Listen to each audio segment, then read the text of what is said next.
Kali ini saya baru dapat Sony Xperia One lagi ya, dengan harga di bawah 1 jutaan. Mungkin ini adalah HP dengan chipset Qualcomm Snapdragon 855 yang paling murah di tahun 2025 ini. Kurang tahu kenapa Sony Xperia One itu harganya 1 jutaan, padahal pendahulunya seperti Sony Xperia XZ2 series sampai Sony Xperia XZ3 itu harganya sama seperti Sony Xperia One ini, yaitu 1 jutaan.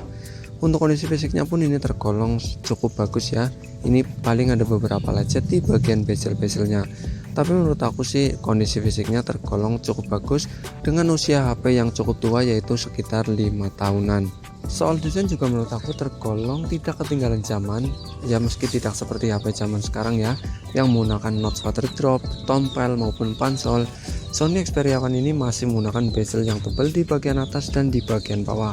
Tapi soal desain sih soal selera, tapi Sony Xperia One ini menurut aku tergolong cukup menarik. Ditambah lagi bobot Sony Xperia One ini cuma 176 gram. Jadi di tangan menurut aku kerasa sangat ringan, nyaman digunakan menggunakan satu tangan, tidak keor ya atau lelah lah saat menggunakan Sony Xperia One ini. Di tangan pun ini kerasa kompak ya, meski ukurannya gede 6,5 in, tapi ini rasionya 21:9. Di tangan pun kerasa kompak, apalagi HP ini tergolong cukup tipis. Jadi di tangan itu kerasa HP ini HP kecil, tidak gede-gede banget seperti HP pada umumnya yang ukurannya 6,5 in yang menggunakan rasio 19:9. Jadi untuk Sony Xperia One ini berbeda dengan kebanyakan HP zaman sekarang. Untuk penggunaan sehari-hari pun menurut aku Sony Xperia One ini masih sangat lancar ya. Buat kebutuhan sosial media juga menurut aku masih sangat oke, seperti Facebook, Instagram, TikTok, YouTubean.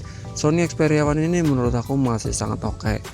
Dengan harga cuma 1 jutaan ya, kita sudah mendapatkan Sony Xperia One di tahun 2025 ini yang menggunakan chipset yang menurut aku masih cukup ngebut di tahun 2025 ini.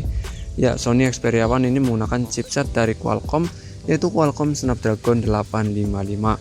Untuk skor Antutunya ini pun tergolong masih cukup tinggi, yaitu 600 ribuan.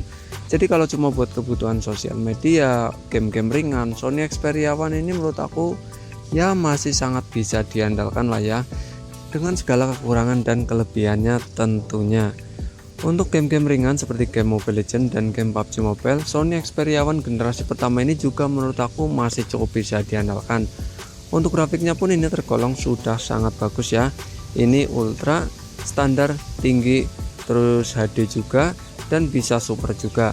Jadi untuk kebutuhan ngegame seperti game Mobile Legends, Sony Xperia One generasi pertama menurut aku masih cukup bisa diandalkan. Saya sudah coba tes beberapa kali ya di Sony Xperia One generasi pertama ini. Untuk ngegame seperti game Mobile Legends ini masih sangat lancar di tahun 2025 ini. Buat teman-teman yang suka ngegame seperti game PUBG Mobile juga masih sangat bisa diandalkan ya.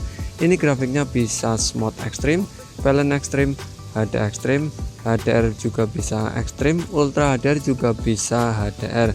Kalian bisa pilih saja sesuai dengan kebutuhan kalian. Soal grafik di PUBG Mobile menggunakan Sony Xperia One generasi pertama ini.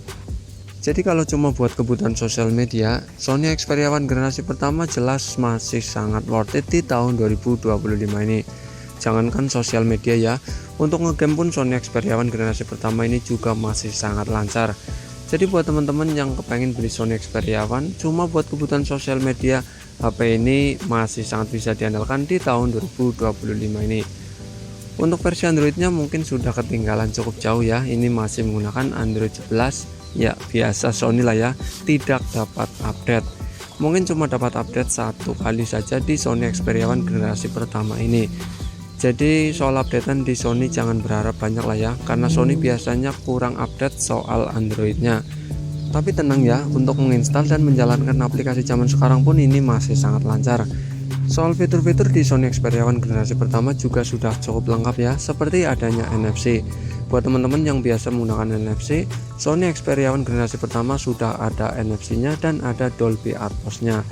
Memang sejak zaman dulu Sony Xperia One konsisten ada NFC-nya ya. Sampai sekarang pun Sony jelas mengeluarkan HP yang ada NFC-nya. Untuk teman-teman yang doyannya nonton film, entah itu drama Korea, Cina, ataupun nonton anime, Sony Xperia One generasi pertama ini bisa jadi opsi HP untuk kebutuhan nonton film yang menurut aku layarnya tergolong sangat bagus. Ini ada mode pembuat dan ada mode standar ya. Kalian tinggal pilih saja sesuai dengan kebutuhan kalian. Ditambah lagi layarnya yang sudah berjenis OLED, tentu untuk kebutuhan nonton film jelas sangat bagus sekali. Untuk maksimalnya di 2160 per 60 HDR. Jadi untuk kebutuhan nonton film ini menurut aku sangat worth it lah. Buat teman-teman yang doyan nonton film, entah itu anime, drama Korea, drama Cina, ataupun film lainnya, jelas Sony Xperia One ini bisa jadi opsi atau pilihan. Harganya cuma 1 jutaan, ini sangat murah sekali menurut aku buat kebutuhan nonton film. Apalagi Sony Xperia One generasi pertama sudah mendukung stereo speaker ya, speakernya di bagian bawah dan di bagian atas bagian earpiece-nya. Jadi untuk kebutuhan nonton film soal suara jangan diragukan lagi.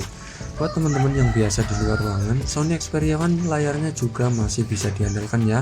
Ini kecerahannya belum maksimal, tapi di luar ruangan masih sangat terlihat jelas sekali. Jadi untuk layarnya menurut aku tergolong cukup bagus, baik di dalam ruangan maupun di luar ruangan. Buat teman-teman yang doyan ngegame, Sony Xperia One generasi pertama juga ada game modenya ya. Kalian tinggal aktifkan saja game modenya. Di dalam permainan kalian bisa pilih opsi untuk menambah performa, bypass charging, dan opsi lainnya. Jadi untuk game modenya menurut aku sih cukup lengkap dan cukup bisa diandalkan. Soal kamera di tahun 2025 menurut aku juga masih cukup bisa diandalkan ya. Ini 12 megapiksel wide, 12 megapiksel telefoto, dan 12 megapiksel untuk ultrawide-nya. Ini juga sudah mendukung OIS dan AIS untuk kestabilan mengambil video di Sony Xperia One generasi pertama ini. Jadi untuk kebutuhan foto-foto maupun video menurut aku Sony Xperia One masih sangat bisa diandalkan, apalagi harganya yang murah ya, cuma 1 jutaan. Ditambah lagi Sony Xperia One ada tombol shutter kameranya ya. Kalian tinggal pencet saja, otomatis akan menuju ke aplikasi kameranya. Ini sangat memudahkan sekali buat teman-teman yang spontan ingin memfoto objek yang secara mendadak. Jadi menurut aku tombol ini sangat berguna sekali buat kebutuhan foto-foto maupun mengambil video. Untuk gambarnya sih menurut aku tergolong cukup bagus. Ya masih bisa bersaing lah dengan HP keluaran terbaru di harga 2 jutaan yang kameranya 50 megapiksel. Ya meski belum mendukung AI, tapi Sony Xperia One generasi pertama ini masih cukup bisa diandalkan.